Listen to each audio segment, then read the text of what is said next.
విరగట్టి ఊళ్ళోకి వచ్చనమ్మా చాలారి పూలు పెట్టి జాతరులు తెచ్చనమ్మా తంగేడు పూలు పెట్టి రంగాణ దూకేనమ్మా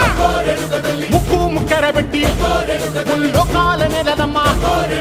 ముందార చూడంగా మున్నూరు కన్నులమ్మా ఎనకాల చూడంగా ఏనూరు కన్నులమ్మా సాధు సిద్ధులంతా సాగిల పట్టరమ్మా మహారాజు రాజులంతా మొగారిల్లిరమ్మా కోరిక కోరంగా రంగులు పూసినాము ఆశలు తీరంగా ఏసాలు వేసినాము నీకన్నా పెద్ద దిక్కులో కాన ఎక్కడుంది నైవేద్యం పెట్టంగా మా కాడ ఏమిటుంది మనలన్నీ అలకించి మరమీయవే తల్లి